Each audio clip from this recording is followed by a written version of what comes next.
Bom, pessoal, então, comecei a gravar aqui a nossa aula de hoje, segunda-feira, dia 21 de junho, e aí eu vou começar a nossa aula falando da atividade que eu coloquei lá no APA para vocês. Então, ela está nas coisas da semana passada, porque a gente tinha um sábado letivo e ela ficou, o nosso sábado ficou, então, para essa atividade, tá? Essa atividade é para ser entregue no dia 9 de julho, então vocês têm aí 3 semanas para poder fazer e entregar, tá? E é o seguinte, a atividade, ela é uma continuação da que vocês fizeram e já me entregaram na semana passada, né? Então vocês vão pegar aquela planta, aonde vocês já colocaram lá as tomadas e as lâmpadas, né? Já distribuíram, e agora a gente vai continuar, a gente está usando aquela planta como modelo, né? A gente vai continuar o que seria o projeto naquela planta, tá? Que seria, no próximo passo, posicionar o quadro de distribuição de força e luz, que é o QDFL, né? Baseado na distribuição das cargas das tomadas e pontos de luz. Né? Então, isso daqui vocês vão calcular o centro de carga da instalação, né? Vai pegar o X e Y de cada tomada e cada lâmpada, né, que vocês colocaram lá, e vai calcular o centro de carga, e depois, baseado no centro de carga, vocês vão colocar o quadro de distribuição de vocês. E aí, bem provavelmente, vocês não vão achar o centro de carga num ponto certinho da instalação, numa parede, por exemplo, num local onde pode ser instalado. Aí vocês vão procurar o local mais próximo dali, que deve ser também um local que atende aquelas recomendações que a gente discutiu nas aulas passadas. Beleza? Pergunta sobre essa primeira parte? Professor, Sim. mas como que a gente vai indicar ele? Porque aqui é só uma tabela. Teria que desenhar ele para mostrar onde que ele vai ficar? É isso aí, Sérgio. Naquela mesma planta que vocês me entregaram, vocês vão continuar a desenhar nela. Então, vocês vão Tá pegar bom. aquela planta que já tem as tomadas e os pontos de luz, e aí vocês vão utilizar a simbologia do quadro de distribuição, que é aquele retângulo com um tracinho na diagonal e metade dele pintado, tá? Uhum. E aí, com aquela simbologia, e aí vocês vão desenhar, né, a simbologia dele nesse local que eu estava comentando, beleza? Beleza. Aí, a segunda parte dessa atividade, na segunda parte dessa atividade, vocês vão fazer a divisão dos circuitos. Né? Então, a gente viu na semana passada os critérios para poder... passado e retrasado, agora não me lembro muito bem, acho que foi na passada. Os critérios para fazer a divisão dos circuitos, que é a potência máxima que a gente pode ter por circuito, se pode agrupar ou não tomada com circuito de iluminação, circuitos individualizados para cada tomada de uso específico. E aí, baseado nesses critérios, vocês vão fazer divisão de circuitos. Então, podem dar 3, 5, 10 circuitos, vai depender da quantidade de cargas que cada um de vocês colocou no trabalho 1, tá?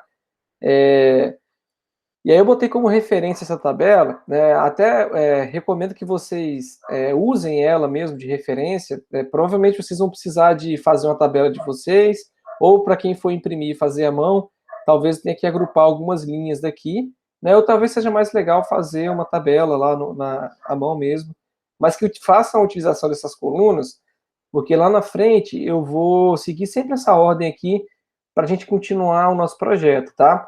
E o que tem nessa tabela? Vocês vão colocar aqui em circuito o número do circuito. Então, por exemplo, circuito 1, 2, 3, vão ter trabalhos que vão ter 4, 5, vão ter trabalhos que podem ser que tenham 7 a 10 circuitos, né? Igual eu falei, vai depender da quantidade de cargas, a quantidade de tomada de uso específico, já que cada tomada de uso específico é um circuito, né, individual. Então, até mesmo por isso já coloquei aqui, né? Quer dizer, não, está lá na atividade, né, que se eu pegar 2 trabalhos iguais, tenho certeza que copiaram, né, a não ser que a gente tenha aí uma semelhança muito grande de quem fez a dupla, né, que é isso comum de acontecer. Inclusive, deve acontecer. E aí você vai colocar lá, por exemplo, circuito 1, né? Eu coloquei aqui embaixo também uma observação para ajudar, né? Então, circuito 1, aí o tipo, se aquele circuito é um circuito de iluminação, se ele é um circuito de tomadas de uso geral, ou se ele é um circuito de tomada de uso específico, tá? Depois, ambiente ou ambientes, né? Por exemplo, se for um circuito de iluminação, é bem provável que aquele circuito de iluminação pegue diversos ambientes da casa, porque a iluminação, a potência é baixa, né? E como a gente pode agrupar lá até 1.200 volt-ampere, é provável que ele pegue lá, por exemplo, banheiro 1, banheiro 2, sala, cozinha, sei lá, estou chutando aqui alguns cômodos, né? Então aqui a gente coloca esses ambientes, né? Coloca um embaixo do outro para ficar fácil de identificar. E aí depois você vai colocar a potência, né, de acordo com o que aquele circuito está comandando, né? Por exemplo, se for um circuito de iluminação, vai entrar a potência de iluminação aqui. Se for um circuito de tomada de uso geral, vai entrar aqui. E se for um circuito de TUI, vai entrar aqui, tá? Lembrando, galera, que a gente, só em algumas pequenas possibilidades, a gente pode misturar iluminação com tomadas.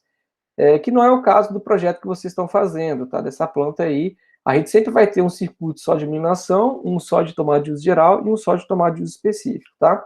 O que vai acontecer é que de iluminação e tomada de uso geral, vocês vão agrupar alguns ambientes até atingir a potência limite ou próximo dela, né? Ou ultrapassar um pouquinho, dependendo do ambiente. Aqui na TUI vai ter um circuito para cada TUI, e é basicamente isso. E aí, pessoal, como é que eu sei, professor, se eu posso passar ou não da potência, o que é o recomendável? Voltem nos slides quando eu falei sobre isso, que lá tem todas as dicas que vocês precisam. Então, antes de vocês saírem agrupando os circuitos, vocês devem lá conferir quais são as principais recomendações, tá?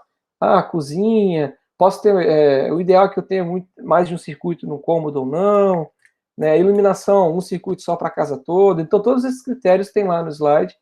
E aí eu quero que vocês voltem lá e deem uma olhada, porque é bom que vai fixar melhor na cabeça de vocês esses critérios, tá? Tudo isso que eu falei tá explicado aqui embaixo, né? Para cada uma daquelas colunas que eu comentei ali, eu coloquei aqui uma observação para ajudar vocês na hora de preencher a tabela. Alguma pergunta que vocês querem fazer a respeito dessa tabela?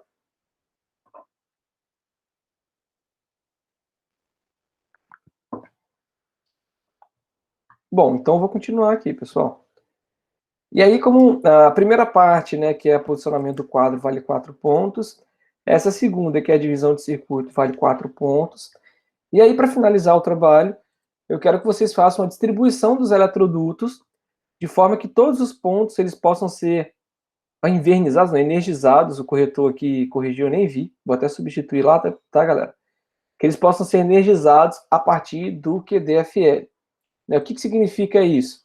Significa que você vai lá pegar o seu QDFL, onde você instalou ele, e aí você vai passar eletrodutos, de maneira que para cada tomada, para cada lâmpada, eu possa levar os meus circuitos depois, tá? Vocês não precisam de fazer instalação agora, porque a gente está aprendendo ainda. Opa, a Laísa fez uma pergunta. Pode falar, Laísa. Ô, professor, mas aí no caso, o senhor vai fazer uma aula no AutoCAD do senhor ensinando como a gente vai fazer esses eletrodutos e tudo mais? Posso fazer, claro. Pode ser na semana que vem, se vocês quiserem. Pode ser? Por mim, pode. Beleza. Não tem muito segredo, tá, pessoal? Só não vou fazer hoje porque eu não me organizei e aí eu tenho medo de ficar muito embolado e mais atrapalhado que ajudar. Mas não tem... Se alguém quiser ir treinando, eu vou até digitar aqui, ó. Pode usar esse comando aqui, ó, SP-Line. Se você quiser fazer aquelas linhas curvas, né, que vão da parede para o teto, por exemplo, ele permite você colocar lá o ponto inicial, o ponto final, e depois você fazer uma curva, né, na linha.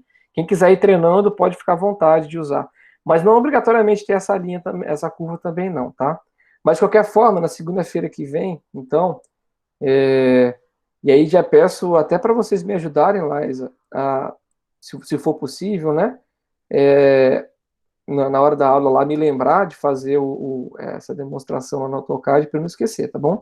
Mas hoje mesmo eu já vou deixar pronto aqui um arquivo Acho que eu vou utilizar até o mesmo arquivo que vocês estão fazendo aí para ajudar na hora do desenho, então, tá?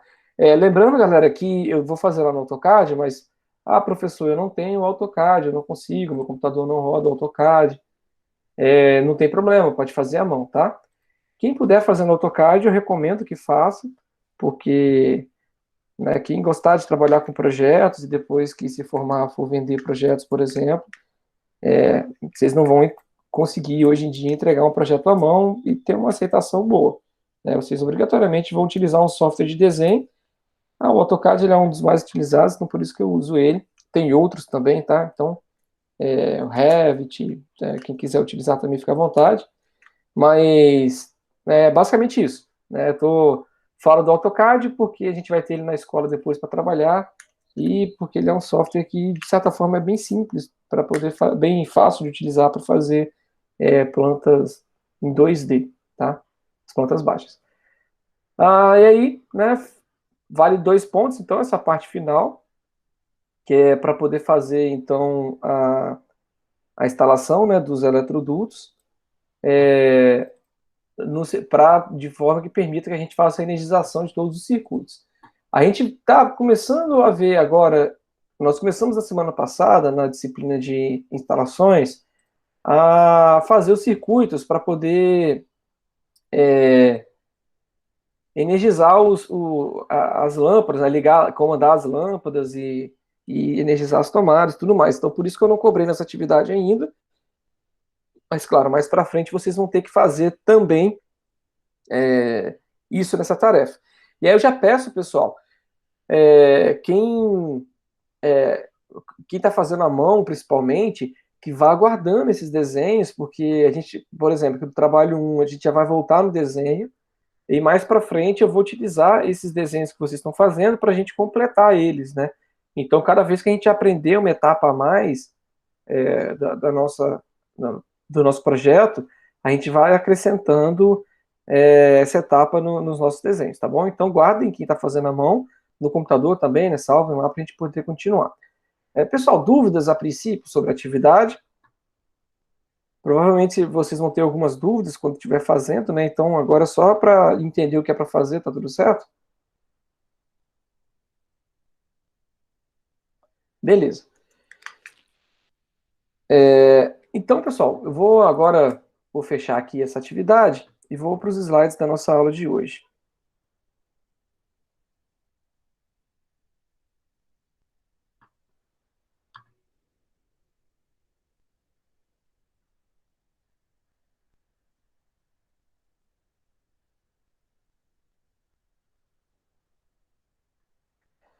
Bom, pessoal, então hoje a gente vai começar a nossa unidade 5. A gente vai fazer vai dar uma quebradinha na parte de projetos de condutores, o que nós estamos estudando, para a gente estudar um pouquinho sobre engenharia de iluminação, tá? E para a gente ver como é que projeta, já que a gente preveu lá, por exemplo, apenas um ponto de luz nos cômodos, como é que faria para a gente projetar e determinar mesmo, né? Tecnicamente, quantas lâmpadas, de qual potência eu preciso ter em cada um dos ambientes do nosso projeto, né?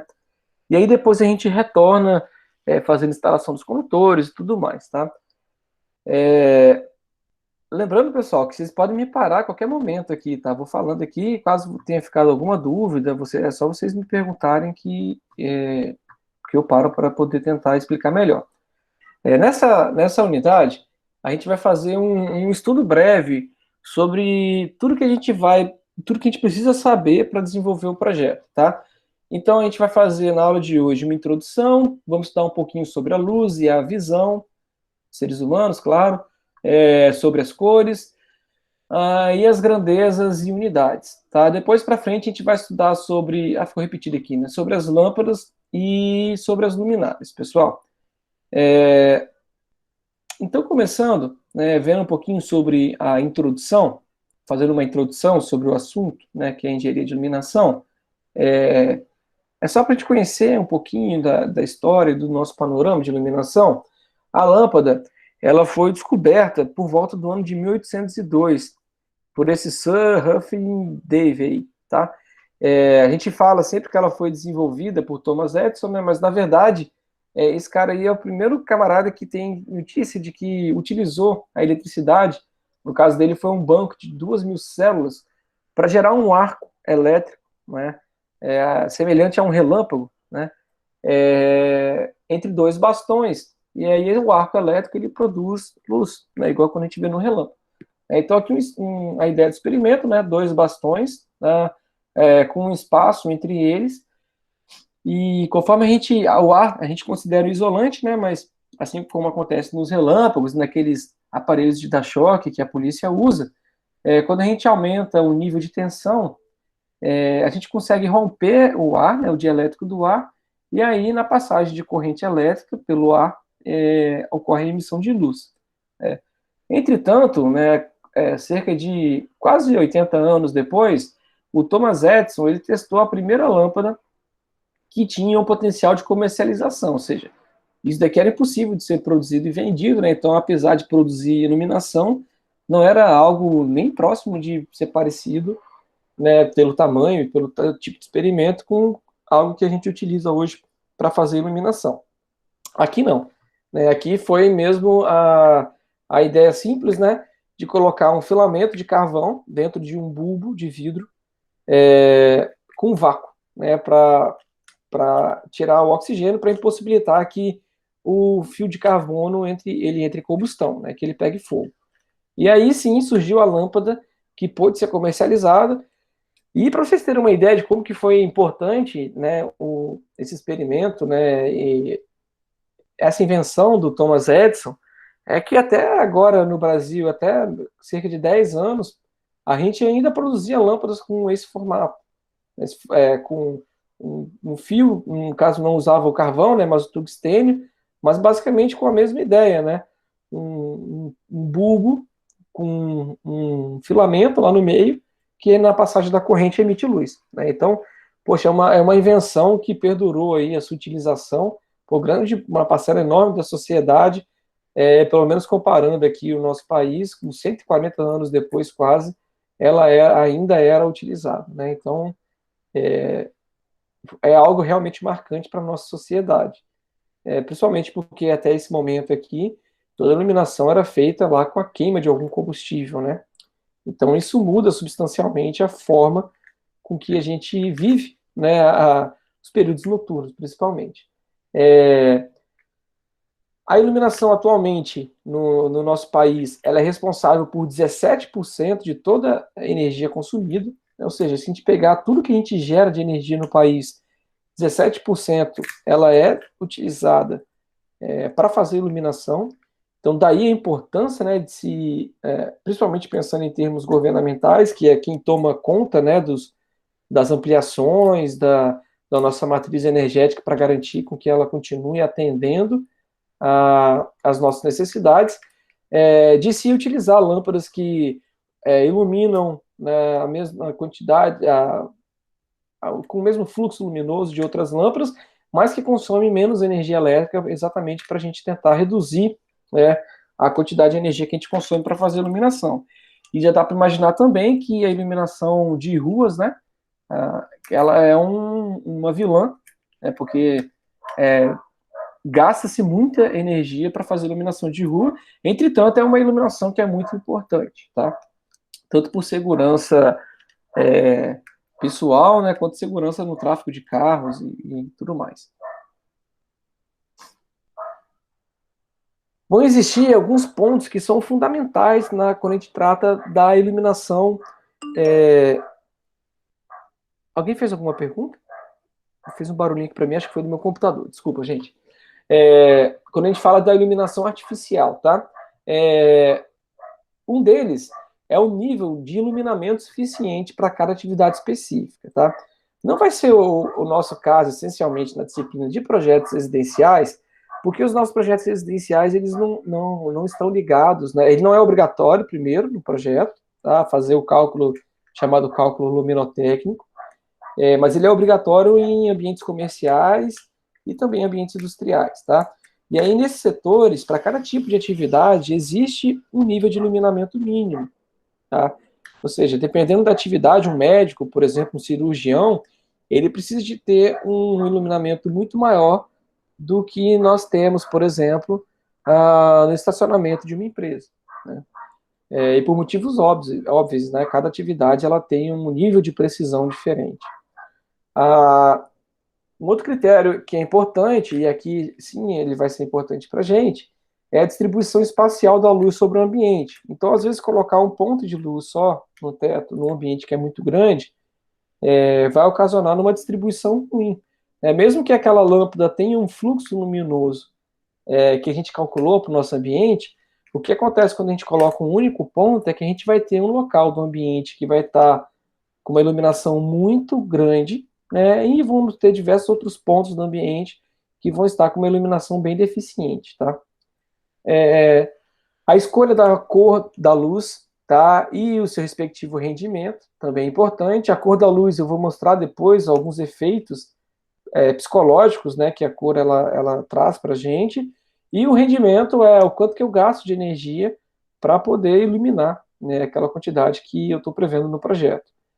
A escolha apropriada dos aparelhos de iluminação, né? Então, por exemplo, eu não posso colocar numa área externa, no jardim, onde eu vou ter a incidência de chuva, um aparelho de iluminação que não foi feito para poder pegar chuva.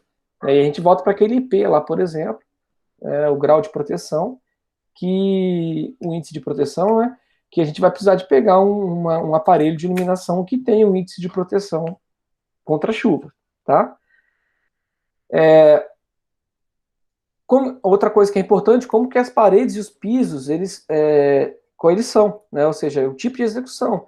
Se eles são claros, se eles são escuros, se eles são rugosos, se eles são lisos, né? A cor propriamente, né? Branco, preto, marrom, porque o ambiente, ele reflete a luz, né? Então, de acordo com o tipo de ambiente, uma mesma lâmpada, ela pode ter um efeito diferente dependendo da cor de parede, piso e do teto também, tá? E também é importante a chamada iluminação de acesso, que a gente não vai também nos preocupar muito aqui na nossa disciplina, que seria fazer a iluminação de garagem, né, os halls de entrada, por exemplo. E aí, para garantir que o projetista consiga fazer esses projetos da maneira mais adequada possível, vão existir alguns pré-requisitos, né, que o projetista ele precisa de ter em mãos para poder conseguir elaborar o projeto, né? Uma delas é a planta de arquitetura da construção. Aqui sim é uma planta detalhada, né? Então, igual nós estudamos lá em desenho, né? Aqui o projetista vai precisar de uma planta que mostre não só a visão superior, a planta baixa, mas também os cortes, para ele saber se tem alguma coisa que possa bloquear, por exemplo, a iluminação, ou que possa impossibilitar que você coloque uma lâmpada em determinado local, né? Colunas, vigas, né? Que de repente vão ser importantes para ele colocar uma lâmpada não colada no teto, mas pendurada. Então, esse tipo de coisa vai ser importante. É um pré-requisito para que tenha esse projeto de iluminação bem feito. O tipo de teto, igual comentei, pelo mesmo motivo lá das paredes, do piso, né? E além, né, disso que eu comentei também, né, da possibilidade de ter vigas ou de ser um teto de gesso, por exemplo, né, onde você vai poder embutir uma luminária. Disposição das vigas, tirantes de aço de sustentação. Quando então, a gente está falando de projetos de ambientes comerciais, industriais, existem alguns equipamentos, né, que podem obstruir a passagem da luz. Então, além de toda a parte de arquitetura, também esses equipamentos também vão ser importantes, né? Como, por exemplo, pontes rolantes, são algumas máquinas de grande porte. E aí isso a gente vai estudar lá em projetos industriais. E a necessidade de complementar a iluminação em pontos específicos ou na estrutura das próprias máquinas, no caso de ambientes industriais, ou no caso de uma residência, quando a gente está fazendo um escritório, por exemplo, né? A gente pode pensar num projeto onde a bancada, né, a mesa onde a pessoa vai trabalhar, vai ter uma iluminação dessas. Seria uma daquelas luminárias de mesa, né? Ou seja, elas vão complementar a iluminação do ambiente. Então, a gente pode ter um ambiente com uma iluminação média, né, e no ponto específico, onde eu quero ter uma precisão maior, uma iluminação maior, a gente acrescenta esses dispositivos. Dúvidas, pessoal, dessa primeira parte introdutória? Bom, então, obrigado, Maria. Eu vou seguir aqui. Obrigado, Sérgio. Eu vou seguir, então, aqui para a nossa próxima parte, que a gente vê um pouquinho sobre a luz e a visão. Vocês vão estudar em física, pessoal, muitas coisas sobre a luz, tá? Então, vou ser bem breve aqui, né? Mas aproveitem para perguntar, claro, se eu conseguir ajudar, né? Vai ser bem legal. Bom, então a luz, ela é uma fonte de radiação que emite ondas eletromagnéticas em diferentes comprimentos de onda. Vocês já estudaram ondas em física? Não, né? Eu acho que vocês estudam no terceiro ano. Alguém sabe me responder? Não. Obrigado, pessoal. Enfim, aí vocês vão estudar lá direitinho o que é o comprimento de onda, crista, vale, né? Entretanto, né, mesmo sabendo aqui que as fontes de luz, elas emitem ondas eletromagnéticas em diferentes comprimentos de onda, ou chamados espectros, né, diferentes espectros, apenas parte desse comprimento de ondas, ele pode ser percebido pelos nossos olhos, né? Então, se a gente pegar lá as ondas que vêm eletromagnéticas do Sol, por exemplo, a gente vai encontrar os chamados raio gama, raio X, a ultravioleta, o infravermelho, o micro-ondas e o ondas de rádio, né? Então, tudo isso aqui muda conforme o comprimento de onda, né? Então, quanto mais próximo dos raios gamas, menor vai ser o comprimento da onda, o que significa que essa onda de luz ela pode passar por espaços menores, né? Por buraquinhos pequenininhos, enquanto as ondas de rádio, né, ou micro-ondas, elas têm um comprimento maior que não passaria, por exemplo, nesses espaços menores, tá? E aí eu já vou fazer até um desafio aqui. Alguém saberia me responder, por exemplo, por que que não é recomendável que eu utilize um óculos de sol de baixa qualidade no sol, né, onde tem incidência solar?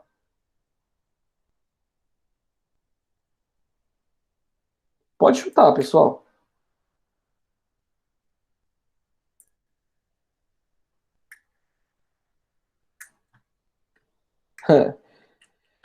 Então, olha o que acontece, galera. Pois é, Maria, é mais ou menos pelo caminho que a Maria está falando. A Maria falou que ele não bloqueia as ondas, a Liza, porque ele não vai proteger. E aí, por que que ele não bloqueia as ondas ou por que que ele não vai proteger? Então, assim, ele não bloqueia as ondas, a gente tem que tomar, mais ou menos essa ideia. Ele bloqueia algumas ondas, sim, né? Por exemplo, o comprimento de onda visível, ele bloqueia. Afinal de contas, quando a gente coloca esse óculos, né, independente se ele é um óculos de boa ou de má qualidade, fica mais escuro, né? Vocês concordam comigo, né? Quando a gente coloca e vai para o sol, fica mais escuro. Então a gente pensa que, opa, beleza, ele está protegendo, né? Está escuro, está protegendo. Entretanto, pessoal, esses óculos não testados, digamos assim, né? Pelos órgãos competentes, ele não bloqueia essas ondas menorzinhas, como, por exemplo, o ultravioleta, que vem em bastante quantidade na nossa atmosfera, tá? E aí o que acontece? O nosso olho, né, ele tem uma parte que entra a luz, né, essa partezinha preta do meio do olho, né? E aí, quando tem, ela abre e fecha automaticamente, né? Nós somos um sistema biológico incrível, né? E aí, quando tem pouca luz, né, que é o caso de quando a gente coloca o óculos, por exemplo, ela se expande, né? Igual quando você olha para o olho de alguém num local que é pouco iluminado, você vê que essa partezinha preta do olho ela está bem grande, né? Em contrapartida, quando você tem muita luz, né, essa partezinha do olho ela fecha, né, para poder entrar menos luz. É basicamente esse o problema, Liza, que você falou. Entra mais luz ultravioleta, porque você coloca uma lente escura, aí fica escuro, né? Então o seu olho, essa partezinha preta, ela abre para poder entrar mais luz. Só que, apesar de o óculos estar bloqueando a luz visível, a luz ultravioleta vai incidir diretamente na sua retina, né? E aí é como se você estivesse olhando Sabe quando você está num ambiente bem escuro e você vai para a luz, que aí você tem a sensibilidade de ofuscamento que a gente fala, que é quando entra muita luz no seu olho. Quando a gente vai ficando mais velho, né, isso vai acontecendo mais porque essa questão de abrir e fechar essa partezinha preta do olho vai ficando mais devagar nas pessoas mais idosas, né, e aí demora-se mais para adaptar, né, com aquela nova condição de iluminação, né, mas o que acontece é basicamente isso, né, igual a Laisa comentou aqui no fórum, você coloca um óculos, ou seja, fica escuro para o seu olho, aí vai lá e dilata, né, para poder entrar mais luz. Só que o ultravioleta, ele não é bloqueado pelo óculos, né? Então, apesar de estar bloqueando a luz visível, o ultravioleta vai direto na íris, e aí com o tempo, né, isso vai fazer muito mal para você, esse bombardeamento, digamos assim, de ultravioleta na nossa retina, tá? Você já deve ter percebido que algumas lentes vêm até com o UV, né, um adesivo de UV, né, proteção UV. O que é essa proteção UV? É a proteção contra a luz ultravioleta, que por ter um comprimento de onda menor, ultrapassa, né, passa por esses vidros, essas lentes dos óculos que não foram testados ou que não são produzidos de acordo com os padrões de qualidade que nós precisamos. Beleza, pessoal? Alguém quer comentar alguma coisa sobre isso daqui?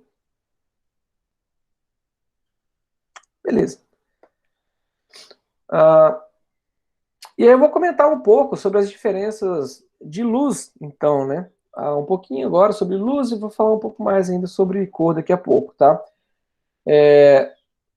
A luz, né, da cor violeta e azul, ou seja, as que estão aqui mais para baixo, né, que tem um comprimento de onda menor, elas vão intensificar a sensação luminosa do olho humano quando o ambiente é iluminado com pouca luz, tá?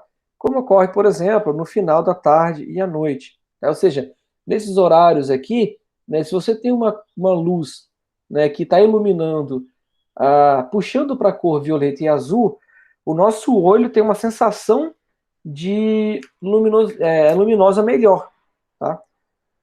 Entretanto, a cor laranja e a cor vermelho, né, se nós voltarmos aqui, né, o que está mais aqui para a parte de cima do nosso espectro visível, elas minimizam a sensação luminosa do olho quando o ambiente ele é iluminado com muita luz.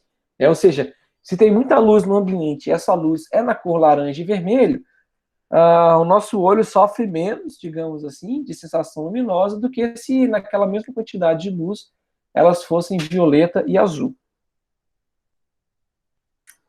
A luz infravermelho, que são aqueles comprimentos de ondas que estão acima do vermelho, né, que vão de 760 a 10 nanômetros, né, o nano ali é de 10 elevado a menos 9, então essas ondas têm um comprimento bem pequenininho mesmo, as maiores, né, elas possuem aplicações na medicina, na indústria, né, como por exemplo para fazer o secamento de tintas, e em residências para fazer aquecimento de ambientes, né, ou até mesmo na indústria bélica, quando a gente fala lá dos mísseis que são sensíveis a calor, né, já que corpos que aquecem costumam emitir muita iluminação nessa faixa do infravermelho. E a luz ultravioleta, que são as menorzinhas, né, comparadas com a luz visível, que vão lá de 150 a 380 nanômetros, elas são utilizadas, por exemplo, como germicidas, né? Vocês devem ter até observado no ano passado, quando estava se instaurando lá, se instaurando, é ruim de falar, né? Mas quando estava disseminando a Covid-19, apareceram alguns sistemas que utilizavam uma luz ultravioleta para tentar matar o vírus, né? Só que é uma luz perigosa, né? Até pelo motivo que a Laisa colocou ali, eu estava comentando, né? Quando a gente tem essa luz ultravioleta nos nossos olhos, é bem prejudicial para a nossa saúde ocular, né? Então, apesar de terem muitos desses sistemas sendo utilizados no começo, eles foram desencorajados depois por conta desse problema, tá? Precisaria de ter um óculos com uma proteção muito boa, e além do mais, né, estudos melhores dizendo qual que é o impacto desse ultravioleta na nossa pele, por exemplo, para garantir que um banho de ultravioleta não ia fazer mal para os seres humanos, tá?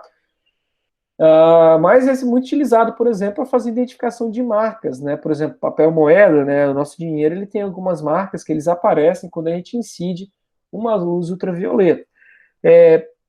Aí você pode até questionar, professor, mas aquela luz ultravioleta eu via, ela brilhando. Você falou que a gente não enxerga. Não, é porque ela não emitia só ultravioleta, ela emitia também uma quantidade de luz que você também conseguia enxergar. Também utilizado para desodorização, perdão, de ambientes, na fotografia e também em outras situações.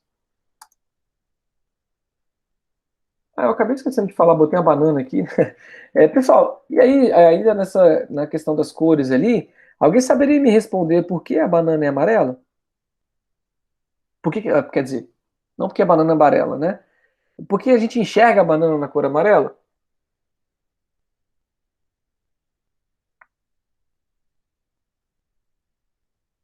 É uma pergunta legal, né? O que acontece? A luz que vem do sol, olhando para essa figura aqui, ela tem o vermelho, laranja, amarelo, aquele arco-íris que a gente vê, né, em algumas situações, né? Então, observe essa quantidade de cores aqui, né? Por que quando a gente olha uma laranja, não, uma banana, a gente enxerga só o amarelo, tá? Ou qualquer objeto, a gente enxerga um vermelho, um laranja, ou um objeto que seja a combinação dessas cores. O que acontece é que esses objetos, né, por exemplo, aqui a banana, ela tem uma característica, né, na própria estrutura molecular dela, de quando a gente incide uma onda eletromagnética de luz dessa daqui, ela absorve todos os comprimentos de onda, menos o amarelo. O amarelo ela reflete. É por isso que quando a gente ilumina uma banana com todos os comprimentos de onda, ela absorve tudo e retorna para a gente o amarelo. E aí o nosso olho vai enxergar ela da cor amarela, que é a cor que está chegando nos nossos olhos. Entenderam?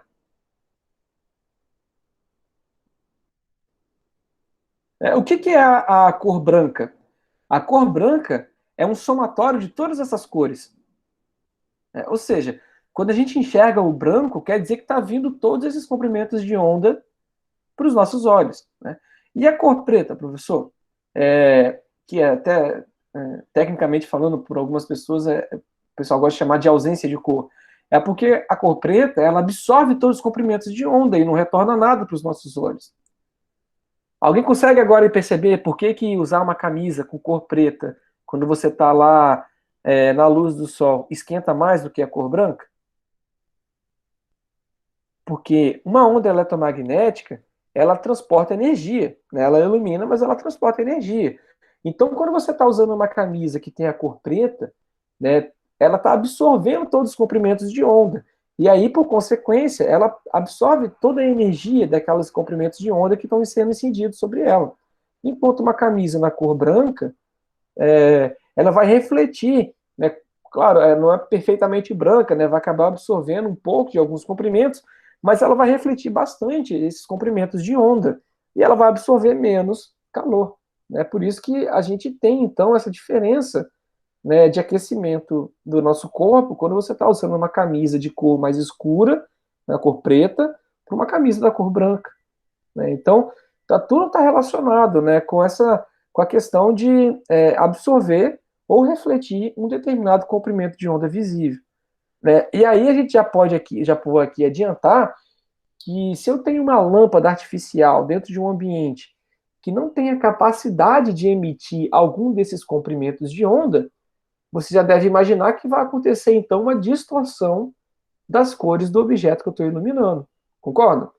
A própria banana, por exemplo, ela reflete o amarelo.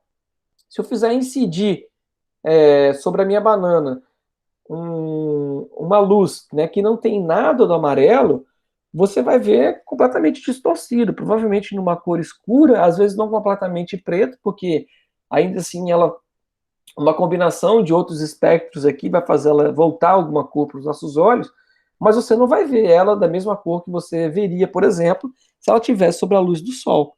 Né? Então essa questão da luz vai ser importante, mais importante até em ambientes comerciais e industriais, quando a gente precisa de ter uma boa reprodução de cores, ou seja, se eu tenho uma loja de tintas, por exemplo, é importante que lá a minha iluminação interna ela tenha todos os espectros de iluminação, de preferência o mais próximo possível com a luz solar, para garantir que a pessoa, quando ela estiver lá escolhendo a tinta, ela não vai escolher uma cor e quando ela sair na rua, por exemplo, olhar e falar, caramba, era eu não sei o nome de cor, tá? Mas era um verde número 10 e aqui está aparecendo um verde número 15, por exemplo, tá? Então, daí a importância, né, da gente entender essa questão da iluminação, como que as cores são formadas. Vocês vão estudar com muito mais profundidade em física, tá? Mas a ideia aqui era basicamente vocês terem essa percepção de por que que a gente enxerga, né, determinada cor ou não, né, a importância de um espectro de cores, de luz, né, com todos os espectros de cores dentro dela, tá? Posso seguir aqui, pessoal? Obrigado, Sérgio.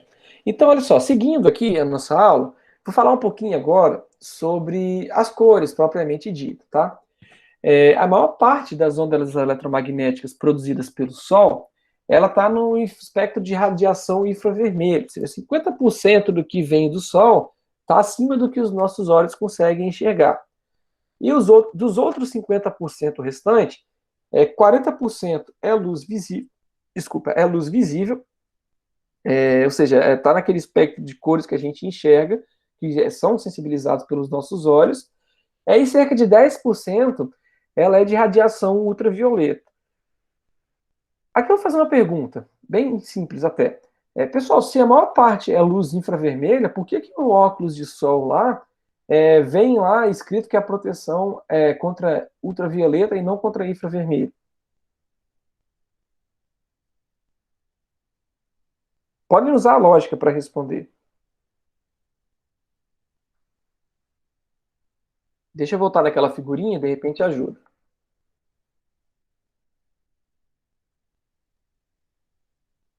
Professor, Sim, seria porque a onda infravermelha ela é maior que a ultravioleta? isso. É isso mesmo, Laís. O que acontece? O óculos ele está escurecendo, né? Ele significa que ele bloqueia esses comprimentos de onda, certo? Se ele bloqueia esses daqui, os comprimentos de onda que são maiores do que esse também vão ser bloqueados. Concorda comigo? Sim. Né? De maneira que, só pelo fato, Pedro, é bem nocivo o ultravioleta, sim, né? Principalmente pelo comprimento de onda, ser pequenininho, quer dizer que ele consegue atravessar furinhos menores, mas aqui em relação específica ao óculos, tá? É que, poxa, se está escurecendo, quer dizer que essas ondas que estão para cima aqui tem uma grande chance de pouca parte dela, né, conseguir passar pelos óculos, né? Entretanto, não garante que o ultravioleta passe, né? A gente não enxerga nenhum dos dois, né? Mas o que está maior, eu sei que vai passar em pequena quantidade, né? Mas o que vai acontecer é que essas pequenininhas, elas são nocivas e elas vão, eu não consigo, né? Pelo fato de ele estar escurecendo, saber se elas estão passando ou não pelo óculos, tá? Bom, quando um corpo ele é iluminado, né? Parte da luz absorvida, ela é refletida. A cor que nós observamos, ela se refere, então, à cor da parcela do espectro luminoso, e aí o que a gente acabou de discutir lá, né, que a cor de uma banana ela é amarela, né, que é o resultado da radiação luminosa que se reflete quantitativamente maior no segmento amarelo. Né? Então, como a banana reflete mais o amarelo, a gente enxerga ela na cor amarela. Ah, então, as lâmpadas, tá, artificiais, né, nas suas diversas modalidades, algumas vão ser melhores ou piores nesse sentido, elas têm um espectro descontínuo, né, ou seja, elas não emitem todas as cores em mesma quantidade, né, e aí, quanto mais descontínuo é esse espectro, tá, quanto mais diferente ele é, assim, emite mais verde do que amarelo, mais vermelho do que azul, né, maior vai ser a distorção das cores que eu quero enxergar, né, no ambiente que eu estou iluminando. Então, por exemplo, o ideal seria que pegando aqui o espectro visível, né, que a gente tivesse uma distribuição perfeitamente igual de todas as cores. Né? Isso garantiria, por exemplo, que a gente conseguisse observar as cores dos objetos, assim como a gente enxerga quando esse objeto está sendo iluminado pela luz do sol. Uma coisa interessante também sobre as cores, tá? É que as cores, aí é psicológico, né? Ela traz sensações para o ser humano, né? E aí, dependendo do tipo de cor, ela traz sensações diferentes, tá? que é o que está mostrando nessa tabela aqui, né? Por exemplo, a cor branca, ela dá uma sensação de neutralidade, de higiene, de frieza, né? Por exemplo, a cor amarela, de atividade, de nervosismo. O vermelho, ele traz calor, excitação, estimulante. Então, se a gente comparar, por exemplo, a cor vermelha com a branca, é de se imaginar, por exemplo, que em locais que são muito quentes, né, seja mais legal a gente buscar uma cor que vá mais para o lado do branco, né, ou do azul, né, que traz frieza, né, porque ela vai trazer uma sensação de bem-estar maior para a pessoa naquele ambiente, porque ela vai estar se sentindo como se o ambiente estivesse mais fresco, tá? Diferente do que acontece com a cor laranja para o vermelho ali, né, que são as chamadas cores quentes, né, que é amarelo, laranja, vermelho. As outras que eu estava citando eram as cores frias, né, que vai trazer uma sensação de conforto térmico maior, né? Por exemplo, naquelas casas de madeiras e locais mais frios, né, que não são muito comuns aqui no nosso estado, mas que são mais comuns, que a gente vê às vezes em filme, né, de locais mais frios, você pode perceber que a luz, né, ela vai ser sempre puxando para o vermelho, amarelo, e aí porque essas cores, elas trazem uma sensação de calor, né? Então nesses locais que são mais frios, né, esse tipo de iluminação, ela vai dar um conforto maior para quem está usando, né? E aí a explicação, pessoal, não quer dizer que uma cor vai aquecer mais ou menos que a outra, não. É mais uma sensação psicológica mesmo de quem está lá dentro do ambiente, tá? Ah, então a gente vai ter esse conceito de temperatura de cor, que é um conceito para padronizar a sensação de tonalidade de cor, considerando diversos tipos de lâmpadas, tá?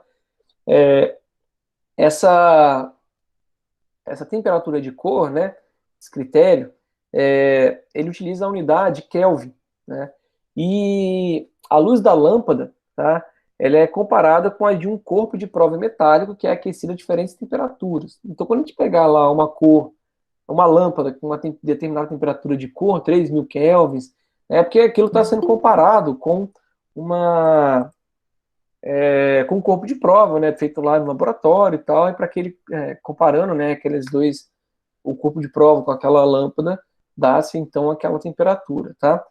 E essa temperatura de cor também influencia nas sensações que nós sentimos, tá?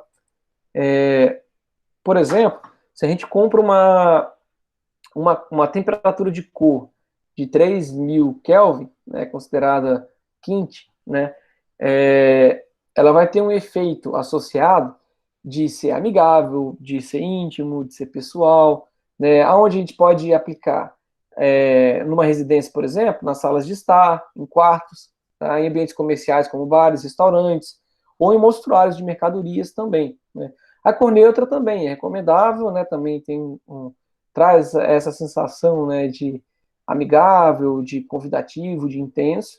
Em contrapartida, as cores frias, né, ou luz do dia, que são 4.100 Kelvin e 5.000, respectivamente, elas vão estar mais associadas a claro, limpo, eficiente, alerta, né, excitante, brilhante.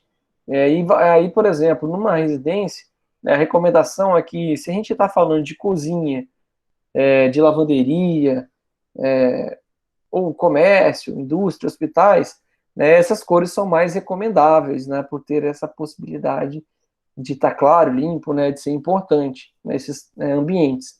Então, basicamente, essas são escolhas que a gente pode fazer para uma residência. A gente falar de quarto, de uma sala de estar, cor um pouco mais quente. E em ambientes onde a gente trabalha, que a gente tem que ter um certo índice de limpeza, digamos assim, como lavanderia e cozinha, trabalhar com as cores mais frias.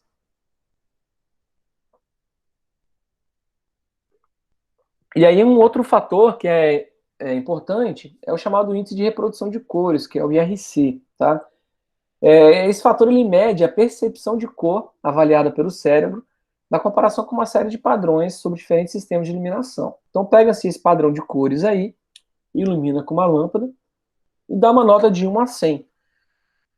O mais próximo de 100 são aqueles que reproduzem melhor as cores, é como se estivesse comparando com a luz do sol, né? Então, eu enxergo essas cores na luz do sol e enxergo com a lâmpada artificial.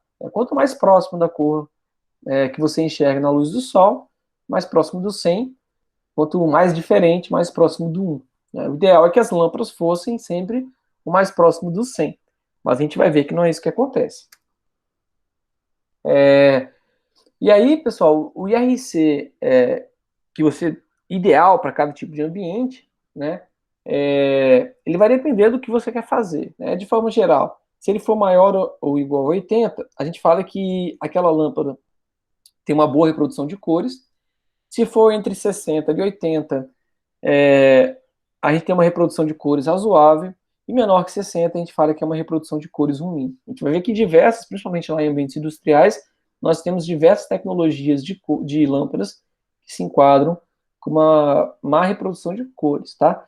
Mas, por exemplo, para uma rua, uma rodovia, né? Vou colocar aí me falhou o nome agora, dessa rodovia que liga Vila Velha até Guarapari, Rodovia do Sol, né, onde passam os carros. Eu não estou interessado em ter uma reprodução de cores muito boas. Eu quero saber se tem buraco ou não, se tem um carro ou não, se tem uma pessoa ou não atravessando a pista, ou um animal, por exemplo. Então ali eu não me importo muito com a reprodução de cores. Eu quero uma lâmpada que ilumine bem, que consuma pouca energia elétrica, tá? Então vão ter essas coisas que a gente vai precisar de analisar. Em alguns momentos ele vai ser determinante o IRC, em outros não, tá? E aí a gente tem aqui algumas recomendações, por exemplo, aqui que eu havia comentado, né? O IRC menor que 60, a temperatura de cor, qualquer uma, né? É onde ele vai ser utilizado, né? A área de trabalho, vias de tráfego, canteiros de obra, estacionamento, por exemplo.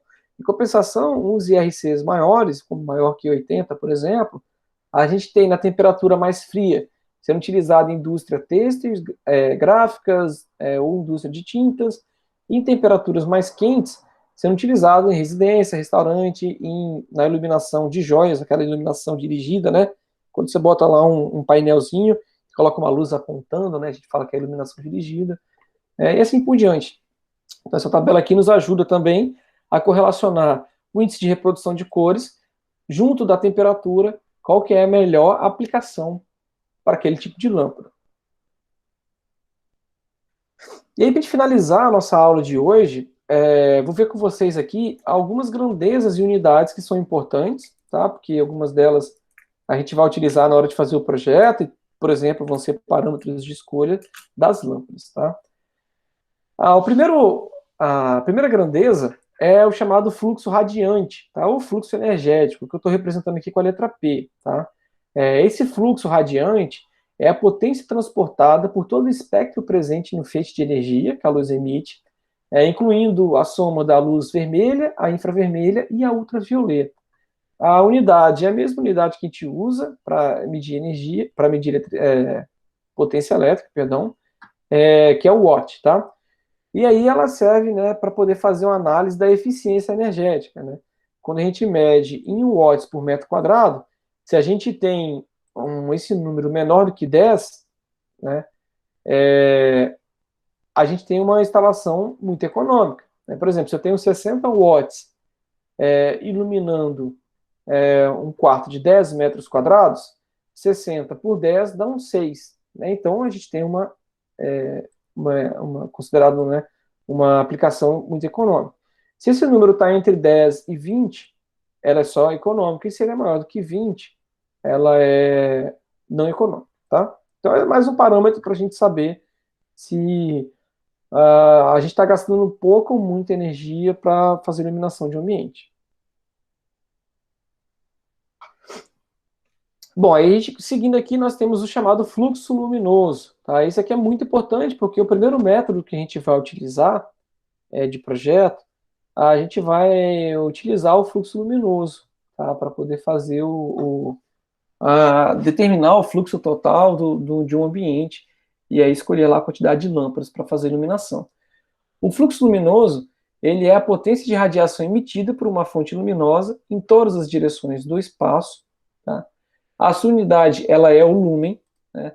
E também pode ser definido como a potência de radiação emitida por uma determinada fonte de luz, que é então avaliada pelo olho humano, né? Quando a gente fala, por exemplo, de lâmpadas de 40 ou de 100 watts, a gente está nos referindo apenas à potência elétrica consumida, né? Porque apenas parte dela vai virar uma luz visível, né? A gente perde por calor, né, e também por emitir luzes que não são visíveis, tá? Seguindo, nós temos o conceito de intensidade luminosa, que é a potência de radiação visível que uma determinada fonte de luz emite em uma direção específica. A unidade de potência de intensidade luminosa, desculpa, é o candela, que a gente coloca pela sigla CD, tá? Na prática, a gente observa que as fontes de luz elas não emitem um fluxo luminoso uniforme em todas as direções. E aí o fabricante ele sempre dá para a gente a chamada curva de distribuição luminosa. E são essas imagens aqui da direita, né? Então, por exemplo, eu estou em uma fonte de luz, ele diz aqui para a gente que há um corte vertical da luz, né, vai dizer para a gente aqui que ela está emitindo parecido em todas as regiões, né? Mas um corte, horizontal, né, um corte vertical, por exemplo, daquela luz ou daquela luminária, está dizendo para a gente que nessa direção aqui, ó, a 90 graus, por exemplo, do meu ponto de iluminação, eu não tenho nada de luz, né? Em contrapartida, eu vou ter lá um máximo de iluminação com um ângulo entre 15 e 25 graus. Vou chutar aqui 20 graus, por exemplo, é onde eu vou ter uma maior percepção da luz de iluminação, né, do fluxo luminoso daquele ponto que está iluminando, gerando a luz, tá? Nós temos o conceito de iluminância, ou também chamado de iluminamento, que a gente representa pela letra E, tá? Ele é o limite da razão do fluxo luminoso recebido pela superfície em torno de um ponto considerado para a área da superfície, quando a área tende a zero. Tá? Então, isso aqui é um conceito matemático de cálculo, né?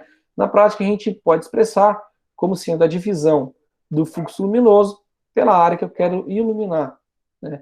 E aí, se a superfície que eu quero iluminar tem 1 metro quadrado e o fluxo luminoso é de 1 lúmen, a gente diz que isso daqui tem um lux, né? Então, quando a gente compra uma lâmpada, por exemplo, a lâmpada ela é medida em um dos negócios que a gente vê lá na lâmpada, né, no manualzinho do fabricante ou na embalagem, é a iluminação em lux, tá?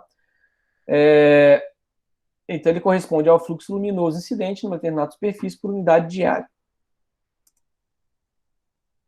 E aí, exemplo clássico de iluminância por exemplo, num dia de verão, a gente tem lá uma iluminância, céu aberto, né, de 100 mil lux. Né? Se está com o céu encoberto, 20 mil lux. Numa noite sem nuvens e de lua cheia, 0,25, uma diferença, né? E para uma noite só luz de estrelas, sem a lua, né, com 0,001 lux. Né? Para a gente comparar, né, numa sala de aula, a gente pode ter projetos que vão obrigar a ter um nível de iluminância ou iluminamento mínimo de 200 ou até 500, dependendo de alguns critérios que a gente vai ver lá na frente. Em ruas, por exemplo, de 2 a 20 lux, tá? E aí, para medir, né, se uma sala de aula está, por exemplo, dentro da faixa solicitada pela norma, uma rua, ou qualquer outro ambiente para o qual a gente está fazendo um projeto de iluminação, a gente tem um aparelho, né, que é o chamado luxímetro, que tem aqui esse sensor, né, que a gente coloca em cima do plano que a gente quer medir a iluminância, e aí ele vai dizer para a gente aqui em lux qual que é a iluminância daquele ponto. Em ambientes comerciais e industriais, o setor de segurança do trabalho, que é responsável por manter a NR13, né, que trata lá de conforto, né, de ergonomia, ele vai verificar se o iluminamento daqueles ambientes eles estão, se você está atingindo o mínimo solicitado pela norma. Então, aqui é iluminância, nós temos também o conceito de luminância, tá? Que medido como é entendido como a medida da sensação de claridade provocada por uma fonte de luz ou superfície iluminada e que é avaliada pelo nosso cérebro, tá? Através dela a gente pode perceber as nuances entre claro e escuro, né, as diferenças de cores entre o claro e o escuro, e ela pode ser determinada pela equação, né, que é a intensidade luminosa sobre a superfície iluminada, a área da superfície iluminada, vezes o cosseno alfa. Tá? Esse alfa é o ângulo entre a superfície iluminada e a vertical, que vai ser ortogonal à direção do fluxo luminoso. Então, pego o fluxo luminoso, faço uma ortogonal, tá? E aí vejo lá esse ângulo, né, entre a superfície e a vertical, e aí eu consigo determinar, então, qual que é essa sensação, chamada luminância. Então, basicamente isso daqui, ó. A intensidade luminosa emitida pela luz, a gente tem um fluxo luminoso que está relacionado com o que está saindo da luz e indo até a superfície, que está lá a iluminância, né, que é a intensidade sobre a área, e a gente tem a luminância, que vai ser a intensidade sobre a área também, mas com esse cosseno, né? Observe que aqui a gente não tem aquele ângulo, né? Aqui, lá é o fluxo, né? E aqui a intensidade com o ângulo, né? Que vai estar relacionado com a luminância, que é o que é percebido pelos nossos olhos. E aí, pessoal, para a gente finalizar aqui, né, um conceito chamado de eficiência luminosa, tá? Ou rendimento, né? Que a gente representa aqui pela letra grega eta, tá? Essa eficiência luminosa, o rendimento, é a relação entre o fluxo luminoso que é emitido por uma fonte luminosa e a potência que é emitida por ela, né? O ideal é que a gente tenha uma potência elétrica pequena para um fluxo luminoso alto, tá? Essa eficiência luminosa de uma fonte, ela pode ser influenciada pelo tipo de vidro ou difusor ou luminária, claro. Eu posso ter, se eu tiver uma lâmpada que tem uma emissão de um fluxo luminoso muito grande, mas na frente uma luminária com um vidro que absorve uma parte boa desse fluxo emitido, a luminária vai estar influenciando, né, diretamente na nossa iluminação, de maneira negativa, né, se não era o propósito, por exemplo. E isso é importante de ser observado. E a gente calcula o rendimento, então, pelo fluxo emitido pela lâmpada dividido pela potência que ela consome em watts. Né? Basicamente, a lâmpada consome uma potência, por exemplo, 30 watts. Né? Dessa potência que ela consome, uma parcela é transformada em luz visível, que é o que a gente está interessado. Né? O ideal é que tudo aqui fosse transformado em luz visível, mas não é. Então, uma parcela é transformada em luz visível. Entretanto, a gente tem uma parcela que é perdida por radiações invisíveis, né? Invisíveis aos nossos olhos, né? Como no infravermelho e ultravioleta, e a gente tem também perdas por calor, né? Dependendo da tecnologia de luz que a gente está utilizando ali, ela esquenta muito e acaba perdendo muito por calor, tá? Pessoal, era isso o assunto dessa semana, né? Para a próxima semana a gente começa estudando sobre as lâmpadas e os tipos de lâmpadas que podem ser utilizados nos projetos de iluminação. Alguma dúvida, pessoal, a respeito desse assunto que nós vimos até agora? Professor, Sim. sobre o trabalho, como o anterior tinha sido em dupla, esse seria meio que uma continuação? Esse vai ser em dupla também ou individual? Lara, eu acabei esquecendo de comentar, né? Esse eu quero individual. Aí, claro, eu espero que fique parecido com sua dupla, né? Não necessariamente igual, vocês podem até se reunir para fazer, mas eu quero que cada um faça o seu, para já ir treinando esses cálculos aí que são super importantes, tá bom, Lara? Tá bom. Obrigado pela pergunta. Dúvidas, pessoal?